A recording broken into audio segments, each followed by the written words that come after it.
और क्या से हो। तो टाइहन इंडिया में हिंदी डब में आया है। सच में ऐसा सच में हुआ है। मतलब हम इतने सालों से जापानीज और इंग्लिश में देख रहे थे, बट अब हमको हिंदी में देखने मिलेगा। इतना खतरनाक चीज अब हम हिंदी में देख सकते हैं। मतलब भगवान जब भी देता है देता छप्पड़ फाड़ के। हम लोग बहुत समय से चाह रहे थे कि एनिमे इंडिया में आ जाए, और वो आया भी नेटफ्लिक्स पे, क्रंची रोल पे, अमेज़न प्राइम पे, और हम लोग इससे बहुत सेटिस्फाइड भी थे। बट एनिमे टाइम्स उसको चुल मचाओ था, वो यहाँ पे कहाँ रुकेगा। वो देखा कि इन लोगों को एनिमे चाहिए, तो चलो इनको कुछ खतरनाक चीज दिखाता है कि भूसे वाले आज के बाद कभी एनिमे को कार्टून ना बोले। तो उसने सीधा टाइहन को ही डब कर दिया, इतना खतरनाक चीज को जो हमने सोचा तक नहीं था। बट ये सच में हुआ है, और एक नहीं बहुत सारे टाइहन डब किए गए हैं। और इसी के बारे में आज मैं तुमको बताऊंगा कि किसको डब किया है, कैसे डब किया है, और वो वर्थ वॉचिंग है कि नहीं। क्योंकि एनिमे टाइम्स ने तो कमाल कर दिया है।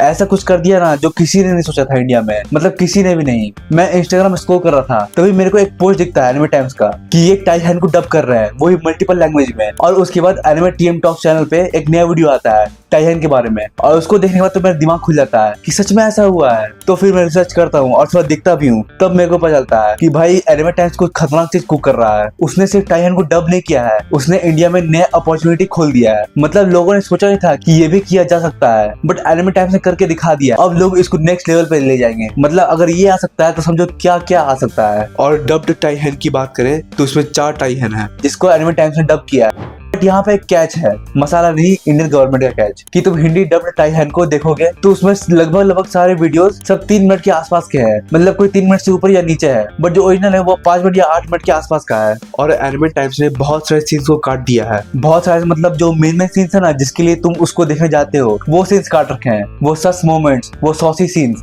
वो सारे हटा दिए गए। उसमें जितने भी डायलॉग्स हैं और जो बेसिक मोमेंट्स हैं वो सब है उसमें हिंदी डब में। बट जो मेन सीन है जिसको देखने के लिए हम लोग उस पे जाते हैं, उसको हटा दिया गया है। और आई थिंक ये स्टार्टिंग के लिए एक स्मार्ट मूव हो सकता है, क्योंकि तुमको इंडियन गवर्नमेंट का रूल मालूम ही है, एक कोविड में क्या से क्या हो जाता है, और 18+ चीज को तो बैन कर रखे हैं। तो इस हिसाब से इसको इस तरह से लाना एक स्मार्ट मूव हो सकता है, क्योंकि इससे तो एनिमे टाइम्स का मार्केटिंग हुआ ही हुआ, बट इससे एक नया दरवाजा खुल गया है, एक ऐसा अपॉर्चुनिटी जिसमें सब लोग जाना चाहते हैं। मतलब अगर ये आ सकता है तो फिर सब कुछ आ सकता है, क्योंकि एनिमे कम्युनिटी अगर ये कर सकती है तो कुछ भी कर सकती है, समझ लो फिर। और तुम इस सारे टाइहन्स को तुम जाके एनिमे टाइम्स पे देख सकते हो, अमेज़न प्राइम पे, जो कि 69 रुपया का है। और आई थिंक ये 1 महीने के लिए तुम 1 रुपए में देख सकते हो। बट स्टिल एनिमे टाइम्स ने जो किया है ना, वो किसी में गुजर नहीं था करने का। भले सेंसरशिप लाया किया है, बट कुछ किया तो है, एक खतरनाक चीज। और इसके डबिंग की बात करें तो तुमने ब्लीच का हिंदी डब देखा है, जिसको बहुत ज्यादा हेट मिला था। ये उससे तो बहुत बेहतर है। मतलब इसका हिंदी डब इतना खतरनाक है कि तुमको समझ में नहीं आएगा। एक पल के लिए तुमको लगेगा कि ये हिंदी में ही बना है। मतलब ऐसे तो वॉइस एक्टर्स पूरा एनिमे को पेल देते हैं, बट यहाँ पे टाइहन को जब डब करने का बारी आया तो उन्होंने अपना जान लगा दिया है, और इतना खतरनाक डब किया है ना कि तुम सुनो तुमको एकदम मजा आ जाएगा। बट ये और भी अच्छा होता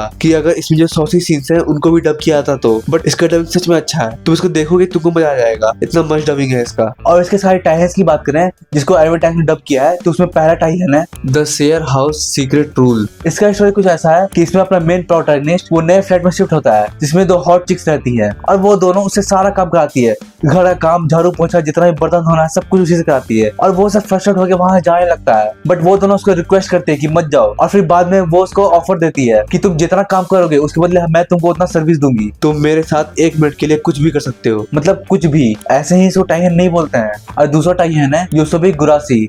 आई थिंक प्रोनाउंसिएशन में थोड़ा सा गड़बड़ हो सकता है, बट ऐसा ही कुछ नाम है। और इसका स्टोरी कुछ ऐसा है कि अपना मेन प्रोटैगनिस्ट वो फोटोग्राफर बनना चाहता है, बट वो सक्सेसफुल नहीं हो पा रहा है। और उसकी एक चाइल्डहुड फ्रेंड है जिसको मॉडल बनना है, बट आगे चल के वो दोनों एक ही फ्लैट में रहना शुरू कर देता है। और स्टार्टिंग में तो सब कुछ ठीक ठीक चलता है, ऐसे नॉर्मल कि भाई दोनों लोग रह रहे हैं। बट बाद में जो होता है ना, उसी चीज के लिए टाइहन फेमस है। मतलब स्टोरी अलग अलग हो सकता है, बट जो मेन प्लॉट है ना, वही चीज देखने के लिए हम लोग जाते हैं। बाकी चीज तो कम्प्लीमेंट्री है, वो लोग हम लोग को स्टोरी मिल जाता है, बट मेन चीज वही है जो हम लोग देखने आता है। और तीसरा टाइहन है एडम्स स्वीट अकॉनी। इसका स्टोरी कुछ ऐसा है कि वर्ल्ड में डिजीज फैल गया है, और उसकी वजह से कोई भी मैन बच्चा पैदा करने में मदद नहीं कर सकता है। मतलब उनका निकल नहीं रहा है। बट अपना जो मेन प्रोटैगनिस्ट है उसको कुछ नहीं हुआ, वो एकदम बिंदास है। और वो ट्रांसफर करता है एक ऐसे हाई स्कूल में जिसमें सिर्फ लड़कियां ही लड़कियां हैं, मतलब सिर्फ लड़कियां। अब वो अकेला बंदा है, तो उसको ही जनसंख्या बढ़ाना है, उसी कंधे पे पूरी दुनिया का बोझ है। और वो जनसंख्या बढ़ाने में जो जो करता है ना, जैसे वो टेक्टिक्स यूज करता है, बस अब वही चीज देखने के लिए हम इस एनिमे को देख रहे थे। मतलब कैसे वो जनसंख्या बढ़ाएगा, how our main protagonist save the world. तुम देखो, तुमको भी मजा आ जाएगा। और चौथा टाइहन है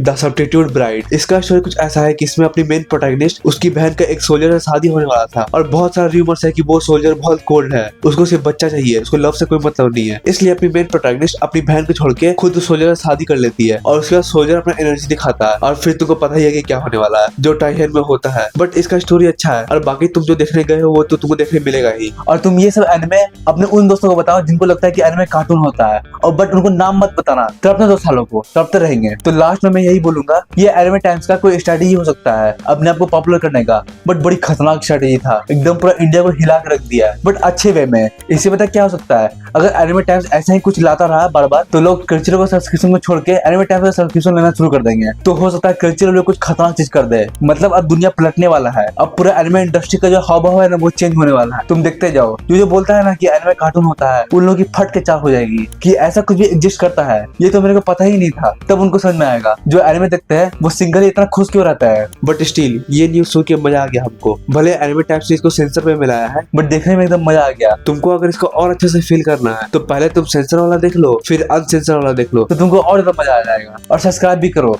सायोनारा।